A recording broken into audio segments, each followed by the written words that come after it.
coming, but time is not on our side. So let's start with my colleague Shem. He's going to brief us a bit on the key takeaways from yesterday. I think it was a very intense day where we had plenary, and as you remember, we had a plenary on foundational literacy and numeracy, which I think was a really good session. Having a Dr. Obi engaging with ministers was definitely very important. And of course, the Global Partnership for Education and the Gates Foundation as well. And then we had a session on higher education with Dr. Lucy. And then we have a couple of breakout sessions. So we don't have too much time. So I would like to ask Shem just to quickly give us, a few key takeaways. In any case, there's going to be a report. Because I think the most important thing is to be able to move into the cross-cutting issues, sessions, and then come back for the final restitution. So Shem, can you take us through quickly? Thank you.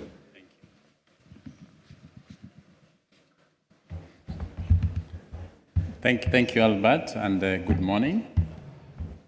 So I'm going to just highlight a few areas in terms of key takeaways based on the breakout sessions of yesterday. I think for now, I'll particularly focus on the COVID-19 breakout session and the higher education and scientific research.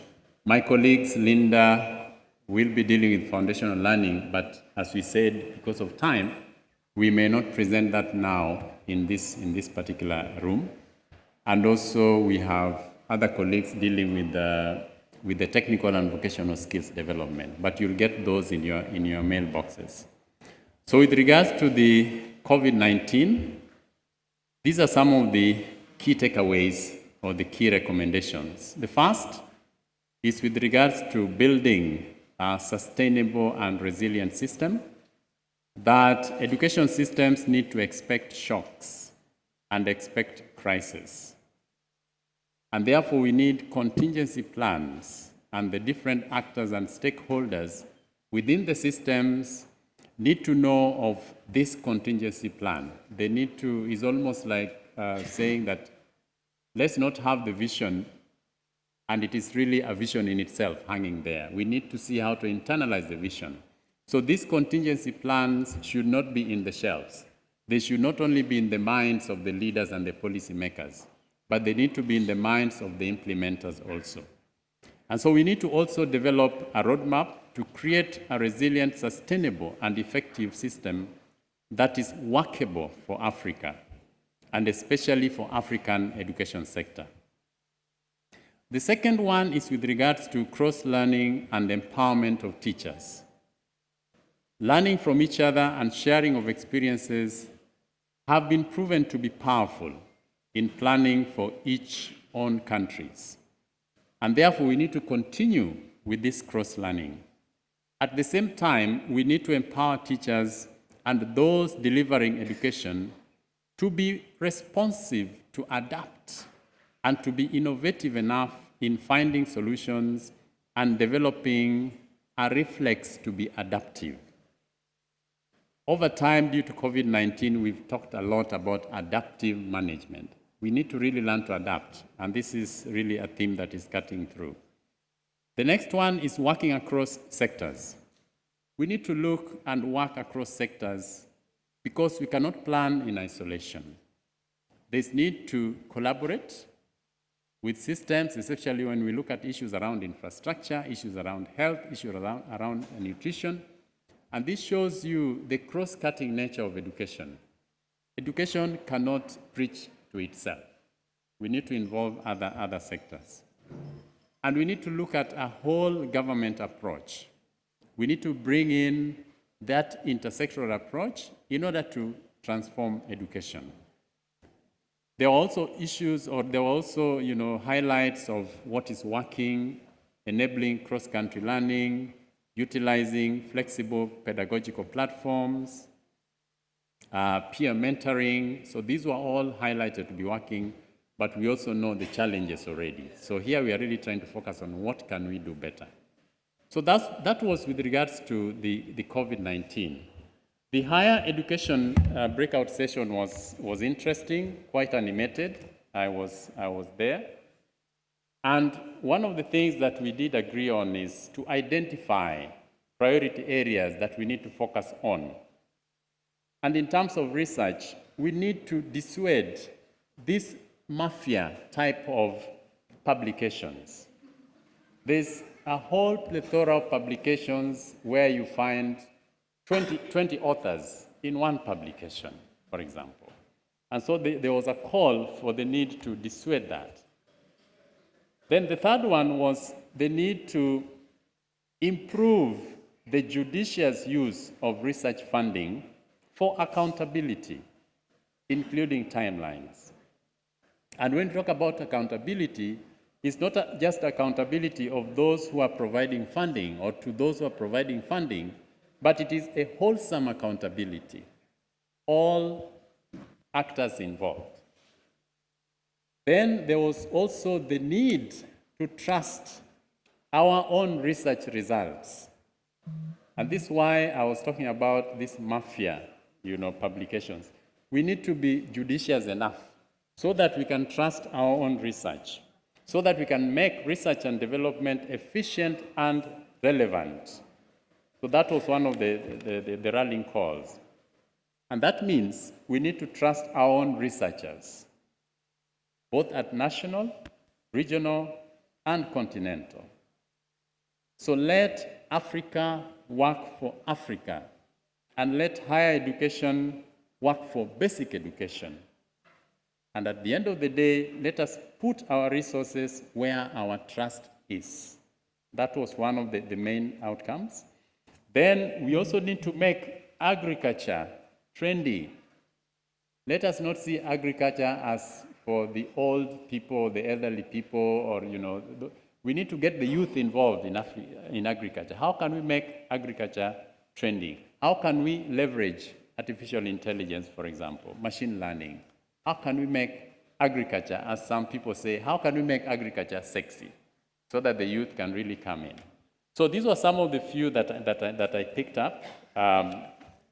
Talking with the same language, there were issues around the need to have investments that have the assurance by government of not being wasted when provided by the private sector. So again, the issue of accountability, that came up.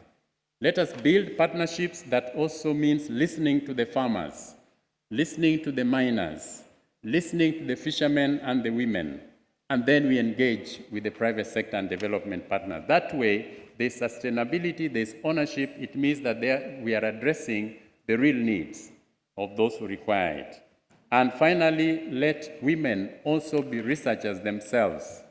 Let us not just use them as filler material. Let us have women also as researchers. Thank you. Yeah.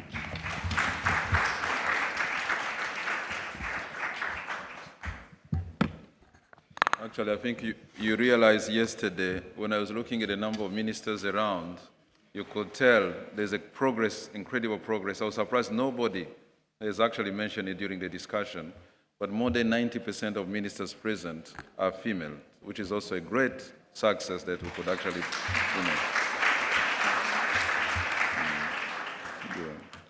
Thank you.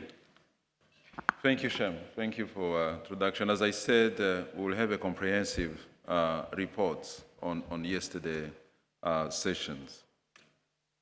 So this time, I want to invite my colleague Hendrina De Roba. She's the division manager at the African Development Bank in charge of education. She's going to present the key highlight of the cross-cutting issues. As you know, we have 4 of them. Actually, there are 3, and then 1 session that is going to be sharing the accelerator program. And those actually cross-cutting issues include the data challenge. I think, as you recall yesterday, the issue of data has been coming up in the discussion. There have been some research, some studies, providing a few innovation taking place in around strengthening data systems in our different countries. And as we talk about research, it's all about data, getting accurate data. So this is one of the area that, and then of course the issue of access and equity, as we all know, and especially around COVID-19, and last not least, the issue of using technology in education. Let me give my colleague Doroba so that she can take us through the key element of this cross-cutting session. Thank you.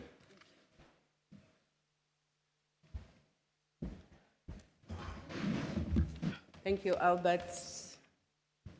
The ministers present, distinguished guests, ladies and gentlemen, good morning. So my task this morning, first of all, my name is Hendrina Doroba. I've been introduced, and I'm excited to be here and to be part of this conversation.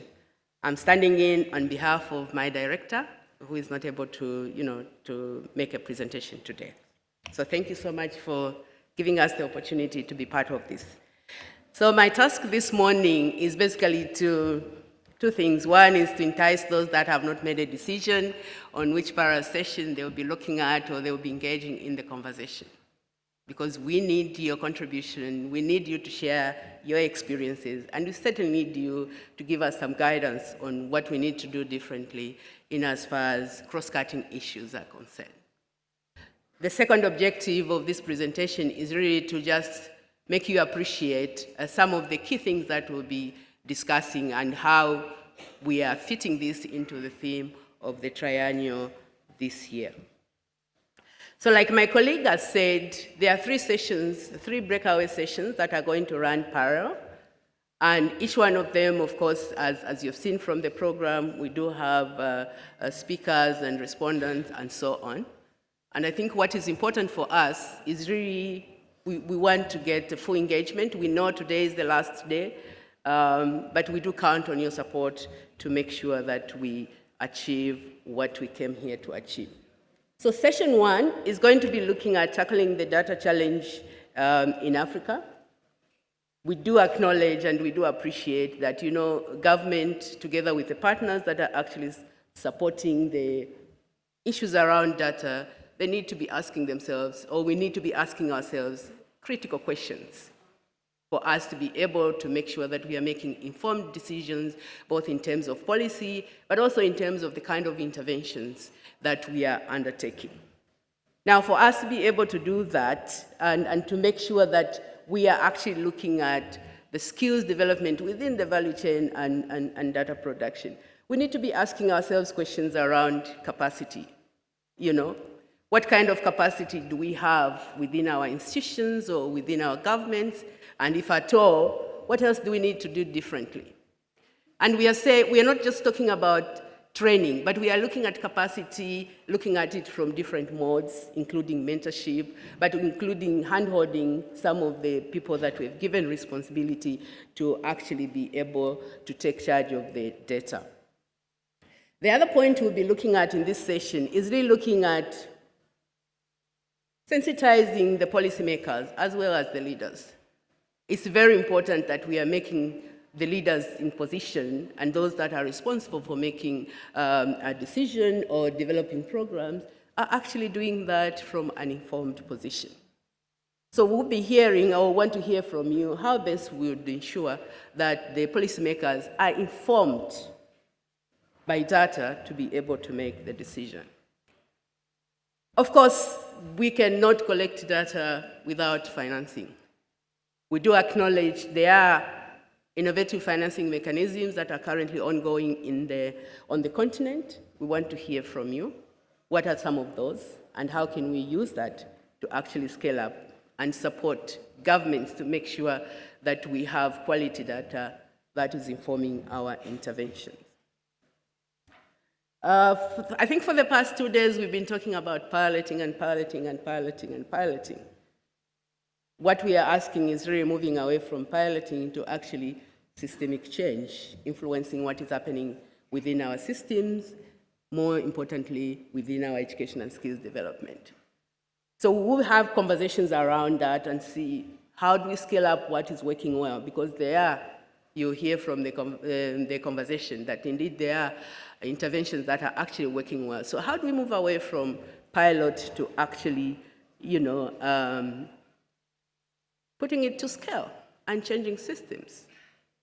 And then, of course, if we are to do that, then we should be talking about institutionalizing. I do recall, I'm a teacher by profession. At one time, we were supporting IMIS, making sure that governments have the data and they collect information and so on. I know it was a project, and I'm sure it was called a pilot project. Where are we now? How can we use such opportunities to actually influence and make sure that we have a systemic change within our structures? So we'll be talking to that and maybe drawing your own experiences to help us shape and package information so that we are able to support our policymakers and support institutionalization as well as sustainability of these systems. So that's about session 1. The second session that we'll be looking at is what we've been talking about, I think, throughout this conference, and this is about embracing digitalization. What does that really mean in order to improve sustainability within the education delivery? Talk of numbers of how many people are actually not able to access education for a number of reasons.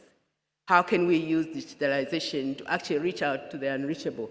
But also, more importantly, to look at how best can we ensure that there's quality in what we are doing.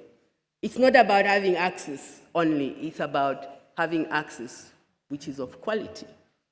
Otherwise, it will be a waste of time. So we are going to have panelists who will actually be looking at that and help us to unpack, how do we use digital education to actually be able to do that? Reach out, but also be able to maintain the quality that we are looking at.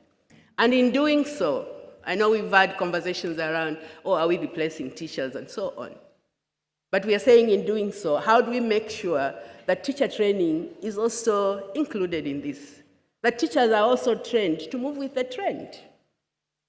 Most of the times, we tend to focus more on what is happening in the classroom, but the person who is at the center of that is the teacher.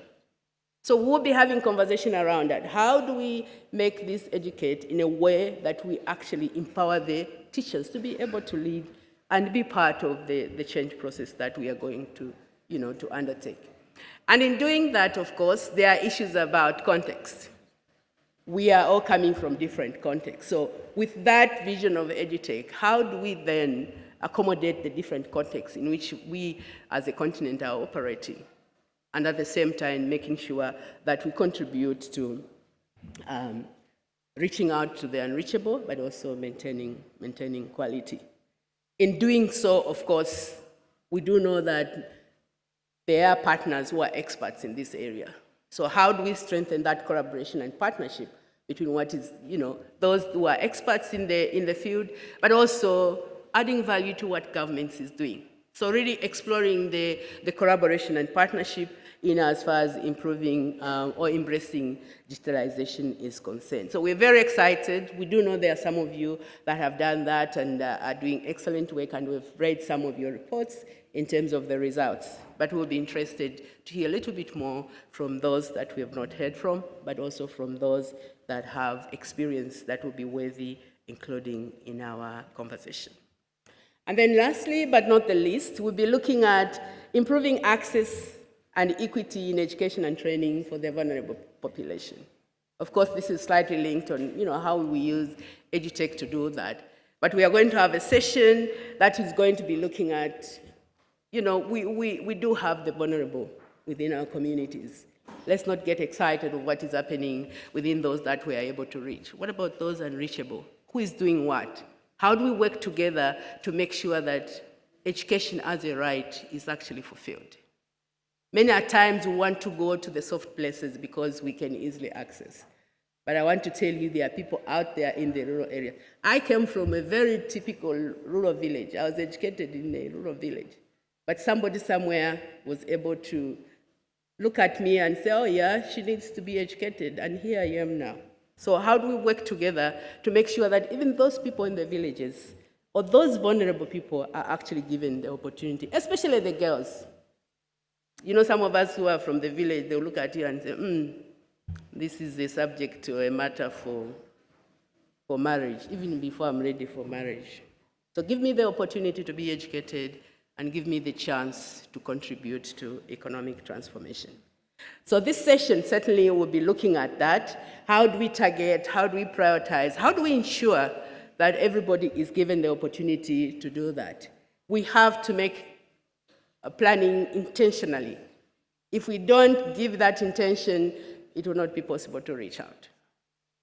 But we acknowledge there are some of you who have actually done that, and we'll be excited to hear from you and see how that is being done. But also, most important, looking at, how do we ensure the financing is also equally distributed? So those that we intend to support who are not reachable will be able to come into the system as well and be educated. So issues of financing, how do we encourage governments, or how do we ensure governments are actually giving that across the board?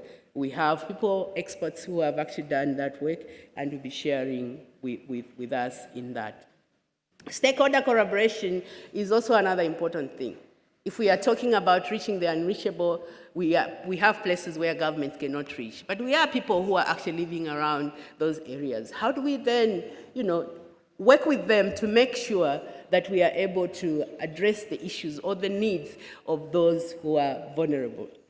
So those are the three sessions that we are going to be looking at in the next 2 hours or so. And we are inviting all of you. We count on your expertise. We count on your experience, and we also count on your effective participation. At the end of the day, we are in this together. We need to work together and make sure that the cross-cutting issues within the area of reimaging education is actually taken into consideration. So thank you so much, and we wish you all the best. Thank you.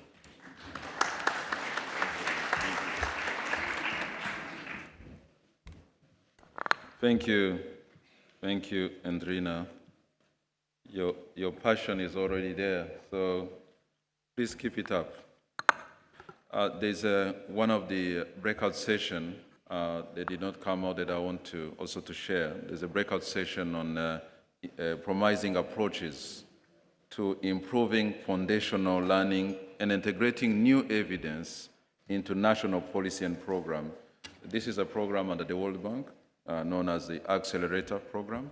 It is going on in a number of countries. I know at least Rwanda, Niger, and Edo State in Nigeria. So there's going to be a breakout session sharing some of those findings and practices. So wanted to raise it this year. Something that want to come back to the takeaways that Shem presented.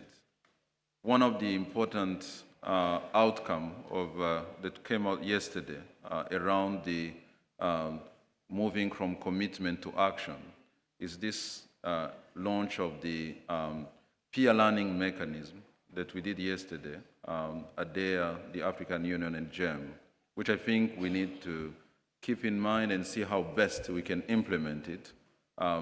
This is going to be one of the key areas that will come out of the report and recommendation from this meeting. So let me inform you again, we're going to have a break because this room needs to be separated in two breakout rooms. So for that to happen, we need, unfortunately, to take, but I'm not saying unfortunately, I'm sure you need to network. So we're going to have a break of about 35, 40 minutes for the technicians to be able to work out this and allow this. So just to recall, data challenge is going to take place in Chamarel 2. The digitalization is Chamarel 3.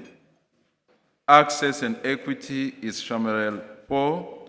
And accelerating foundational learning is Chamarel 1. I would like to insist, let's make sure that we come back on time. As you know, our biggest enemy is time.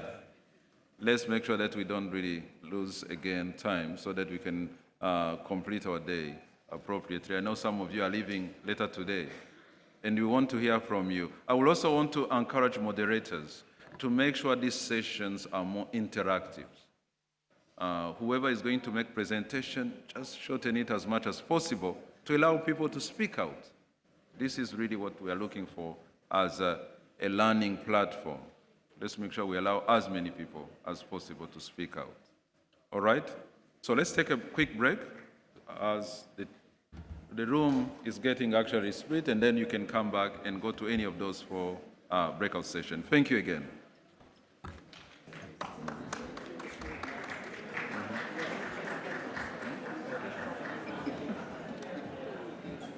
Okay.